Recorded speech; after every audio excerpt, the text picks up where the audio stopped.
መገባደዱ እየደረሰ ነው። የአኗኗር ልዩነት የገነቧቸው ባህሎች፣ ወጎችና ልማዶች በተለያየ ዓለማት ላይ ይንጸባረቃሉ።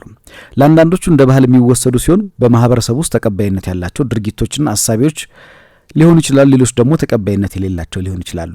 በጣም የሚያስገርመው ነገር ግን በሀገረ ቻይና ውስጥ ሌላው አስገራሚ ነገር አለ። ሚስትን እንግዲህ በከሰል ፍም ላይ ተሸክሞ መራመድ።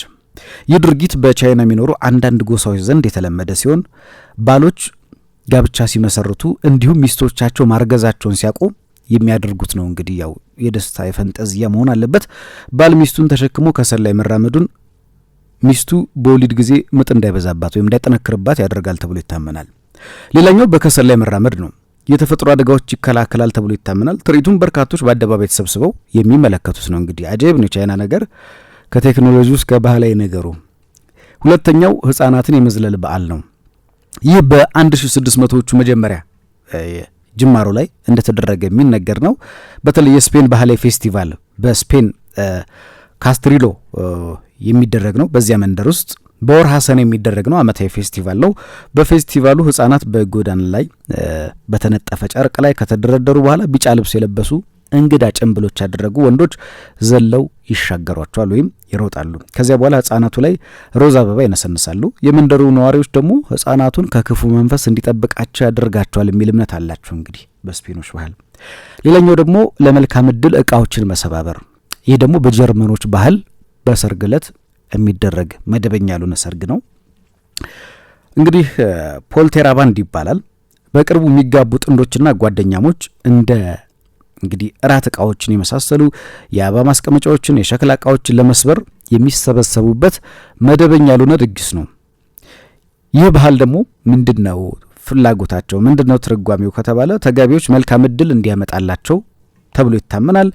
ጥንዶቹ ይበልጡን እንዲፋቀሩና እርኩሳን መናፍስት ከዙሪያቸው እንዲበሩ ያደርጋል ተብሎ ይታመናል። እንግዲህ እርኩሳን መናፍስት እቃ በመሰባበር ይሸሻሉ፣ ሌላ ጉዳይ ነው። የባህልና የአመለካከት ነገር ነው። እንግዲህ ታዲያ በጀርመን በትዳር ስኬታማ ጥንድ ለመሆን ከሰርግ ቀን በፊት በአንዱ ቀን የእቃ መሰባበር ድግስ ማዘጋጀት ይጠበቃል። ስለዚህ ሙሽራው ከማግባቱ በፊት እቃዎቹን ሰባብሮ ምናልባት እንግዲህ አዳዲስ እቃ ለመግዛት በአዲስ እቃ ህይወቱን ለመምራት ይሁን ወይም እቃዎቹ ላይ መንፈስ አለ ብሎ በማሰባቸው ይሁን አናቅም። ጋብቻ ምንድን ነው ከሚለው እንነሳ። እንግዲህ ትክክለኛ የጋብቻ ትርጉሙ ምንድን ነው? ብዙዎች ስለ ጋብቻ የተሳሳተ አመለካከት አላቸው። ሰዎች ከተጋቡ ታሰረች ወይም ደግሞ እንደ ልባቸው የማይሆኑ የሆነው ነገር ያስባሉ። ስለ ጋብቻ ብዙ የተለያዩ አመለካከቶችና ግንዛቤዎችም አሉ። ዓለም አቀፍ ተፈጻሚ እውነተኛ የጋብቻ ትርጉም ማግኘት ፈታኝ ሊሆን ይችላል። ምክንያቱም እንደየሀገሩ እንደየባህሉ የጋብቻ ትርጉም ይለያያል። ለምሳሌ ቅድም እንደጠቀስኩላችሁም ለምሳሌ በዊኪፒዲያ እንደተገለጸው ጋብቻ በሁለት ሰዎች መሀል የሚደረግ ስምምነት በትዳር ባለቤቶች መካከል በማህበራዊ ወይም በባህላዊ እውቅና ያለው ህብረት ነው ይላል። በሌላ በኩል ስለ ጋብቻ የመጽሐፍ ቅዱስ ጥቅሶች ጋብቻ በእግዚአብሔር ፊት እንደ ቅዱስ ኪዳን ይገልጹታል። ጋብቻን በመንፈሳዊ በኩልም እጅግ ጥሩ ትርጓሜ ያለው። ሆኖም በመልካም ጋብቻ ፍቺ ላይ ያሉት ልዩነቶች ደግሞ ከባህል ባህል ይለያያሉ ማለት ነው። አልፎም ተርፎም ደግሞ በባህል ውስጥ ከሰው ሰው ይከሰታል በጋብቻ ውስጥ የሚፈጠሩ ልዩነቶች ማለት ነው። የጋብቻ እይታዎችና ትርጓሜዎች ባለፉት 110 ዓመታት ውስጥ በተለያየ ሁኔታ ውስጥ ተቀይረዋል። ስለ ጋብቻ ያሉት በቀላሉ የጋብቻ ትርጉም የሁለት ሰዎች ህይወት መጋራት እንጂ ሌላ አይደለም። ሁለት ሰዎች ህይወትን በጋራ መኖር ሲጀምሩ ማለት ነው። በአካላዊ፣ በስሜታዊ፣ በአእምሮዊና በመንፈሳዊ አንድነት አካሎቻቸው ሲተሳሰሩ እንደማለት ነው። ነፍሳቸውና መንፈሶቻቸው ማያያዝ ማጣመርን ያመላክታል። ጋብቻ ማለት አብሮ መኖር፣ አንድ ቤት ብቻ መኖር አይደለም። የመንፈስ፣ የአካል፣ የስሜት፣ የአእምሮ፣ የመንፈሳዊ በአጠቃላይ ስሜቶች ትስስር ማለት ነው። ስለዚህ ደስተኛና አርኪ የሆነ የጋብቻ እውነተኛ ትርጉም ለማግኘትና እግዚአብሔር ስለ ትዳር ምን ይላል የሚለውን ብዙ ጊዜ ብዙዎች ጠቅሰው ይናገራሉ።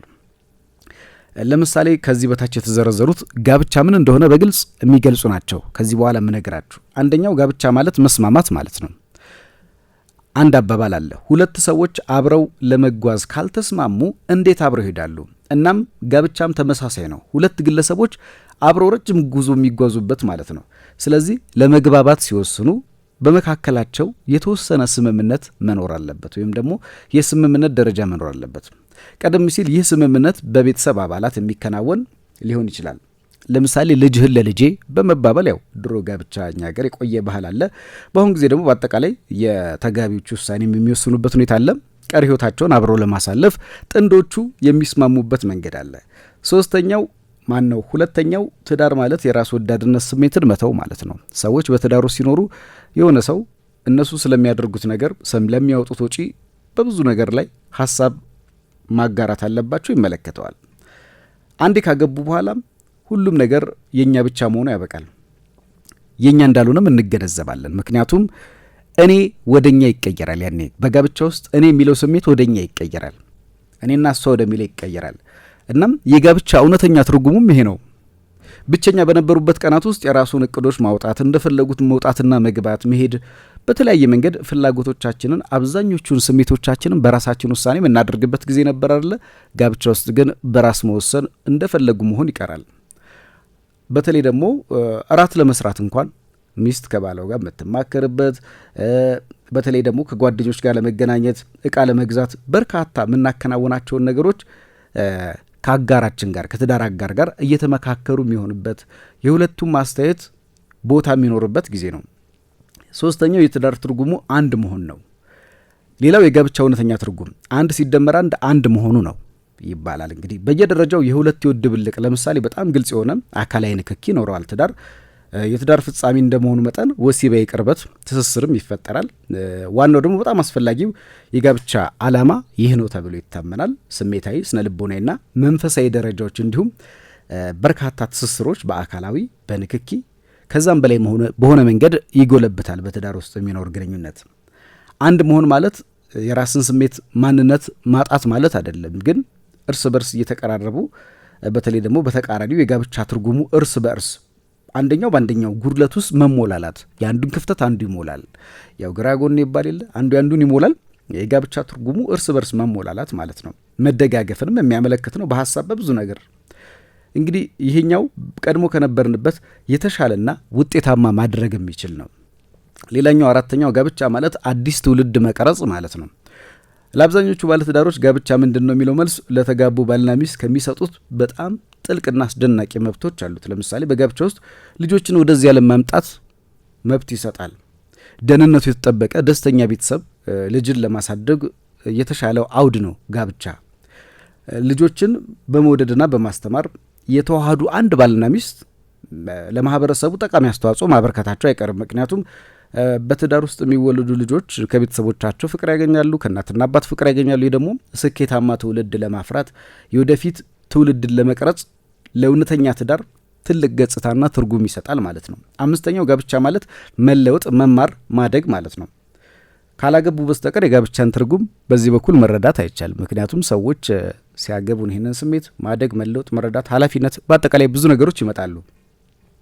ለጋብቻ ትርጉም ቢፈለግ ብቻውን ትርጓሜ ያገኛል። ነገር ግን ትርጉሙን በትክክል የሚረዱት ባለትዳሮች ብቻ ናቸው። ልክ አገባለሁ ብለው ከወሰኑ ጊዜ ጀምሮ ህይወቱ በተለየ መንገድ ይለወጣል። ከትዳር በፊት የሚያውቁት ሁሉ ይቀየራል። የጋብቻ ተቋምን ጨምሮ ስለ ህይወት በጣም ከተረጋገጡ ነገሮች አንዱ ለውጥ ነው በጋብቻ ውስጥ የሚገኘው። መቼም የማይለወጡ የህይወት ወይም ደግሞ የማይነኩ ነገሮች የሉም በህይወታችን ውስጥ። ስለዚህ ህያው መሆኑን የሚያሳይ ምልክት ነው፣ ለውጥ ለማምጣት የሚረዳ። ስለዚህ ከጫጉላ ሽርሽር አንስቶ እስከ መጀመሪያው የትዳር ዓመት ልጆችን ወልደው በህፃንነት እድሜያቸው አድገውና በ10 እድሜያቸው ከዚያም ኮሌጅ ገብተው ሲሄዱ ጡረታ ሲወጡ እጅ ለእጅ ተይዞ እስከ እርጅና ማሳለፍ ትልቅ የትዳር በረከት ነው። በአጠቃላይ በእያንዳንዳቸው የጋብቻ ተለዋጭ ወቅቶች ትልቅ ደስታ አለው። ጋብቻ በርካታ መልካም ጎኖች አሉት። እንደ ሀገርም ጠቃሚና ጥሩ ትውልድ፣ ስኬታማ ትውልድ ለማፍራት የሚጠቅም ነው። ጋብቻ ውስጥ አንድ መሆን ማለት ነው ይላል። በተለይ እዚህ ጽሁፍ ላይ የመጀመሪያው ጋብቻ ማለት አንድ መሆን ማለት ነው። ሁለቱም አብረው ሲኖሩ እንደ አንድ ሆነው አንደኛውን ጉድለት ተሞላልቶ። አንድ በእውቀቱ ስዩም የማስታውሰው ቀልድ አለ። የነፍስ አባቴ ሰርጋችን ዕለት ከዚህ በኋላ አንድ ሆናችኋል አሉኛል። ከዛ በኋላ ግን ታክሲ ላይ የሁለት ሰው ሂሳብ ነበረ ረዳት የተቀበለን አለና አንዳንድ ጊዜ ያው ያተረጓጎም እንትን ይገጥማልና አንድ ማለት በሀሳብ በአመለካከት በብዙ ነገር የመጉድለትን የመሞላላት ባልና ሚስት ከአንድ ወንዝ ይቀዳሉ ይባላል። ብዙ ባልና ሚስቶች ተመሳሳይ ባህሪ፣ ተመሳሳይ መልክ፣ እህትና ወንድም እስኪመስሉን ድረስ የመቀራረብ ነገር አለና እንግዲህ ህይወት ራሷ የተለየ አንዳንዴ ጣዕም የምትሰጠው በትዳር ውስጥ ሊሆን ይችላል። ያላገባችሁ ማግቡ፣ ያገባችሁም እንግዲህ ትዳራችሁ ቀጣይነት ይኑረው፣ በዛው ረጅም እድሜ ይስጣችሁ። ስለ ጋብቻ እንዲህ አወራንና